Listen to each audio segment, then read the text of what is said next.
অসমে বন্যায় গত ২৪ ঘন্টায় আরও ৬ জনের মৃত্যু হওয়ার ঘটনায় চলতি বর্ষায় বন্যার মৃতের সংখ্যা দাঁড়ালো ৯৫-তে। DRIMS এর তথ্য অনুযায়ী রাজ্যের ১৪টি জেলা এখনো বন্যার কবলে রয়েছে এবং ১.৬ লক্ষেরও বেশি মানুষ ক্ষতিগ্রস্ত হয়েছে। সবচেয়ে বেশি ক্ষতিগ্রস্ত হয়েছে শিবসাগর, গোলাঘাট ও যোরহাট জেলা। বন্যায় ৫৬৩টি গ্রাম প্লাবিত হয়েছে এবং প্রায় ১৬,৯৫১ হেক্টর কৃষিজমি জলের তলায়।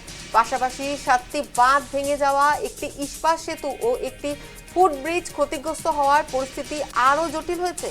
এদিকে গুয়াহাটি সহ একাধিক শহরে তীব্র জলবদ্ধতা দেখা দিয়েছে। কামরূপ মেট্রোর সাতগাঁও ও হাতিগাঁও এলাকা থেকে SDRF উদ্ধার কাজ চালিয়ে অন্তত ৮০ জনকে নিরাপদ স্থানে সরিয়েছে। রাজ্য সরকার ইতিমধ্যে ৪৫টি ত্রাণ শিবির খুলেছে, যেখানে ১২,০০০-এরও বেশি মানুষ আশ্রয় নিয়েছেন। পাশাপাশি ৫৯টি ত্রাণ বিতরণ কেন্দ্রের মাধ্যমে ৩২,০০০-এরও বেশি মানুষের কাছে খাদ্য ও জরুরি সামগ্রী পৌঁছে দেওয়া হচ্ছে। আবহাওয়া দপ্তর আগামী কয়েকদিনে আরও বৃষ্টির পূর্বাভাস দেওয়ার প্রশাসনকে সর্বোচ্চ সতর্কতায় রাখা হয়েছে।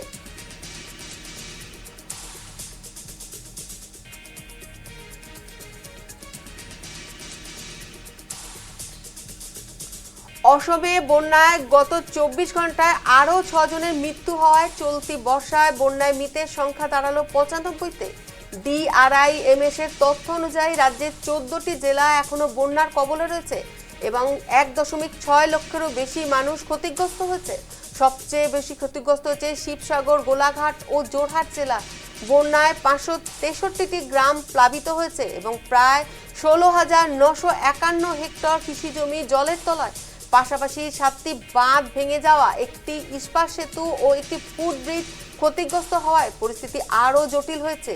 এদিকে গুয়াহাটি সহ একাধিক শহরে তীব্র জলবদ্ধতা দেখা দিয়েছে। কামরূপ মেট্রোর সাতগাঁও, হাতিগাঁও এলাকা থেকে SDRF উদ্ধার কাজ চালিয়ে অন্তত ৮০ জনকে নিরাপদ স্থানে সরিয়েছে। রাজ্য সরকার ইতিমধ্যে ৪৫টি ত্রাণ শিবির খুলেছে, যেখানে ১২,০০০-এরও বেশি মানুষ আশ্রয় নিয়েছেন। পাশাপাশি ৫৯টি ত্রাণ শিবির থেকে বিতরণ করা হচ্ছে সাহায্য। ৩২,০০০-এরও বেশি মানুষের কাছে খাদ্য ও জরুরি সামগ্রী পৌঁছে দেওয়া হচ্ছে। আবহাওয়া দপ্তর আগামী কয়েকদিনে আরও বৃষ্টির পূর্বাভাস দেওয়ায় প্রশাসনকে সর্বোচ্চ সতর্কতায় রাখা হয়েছে।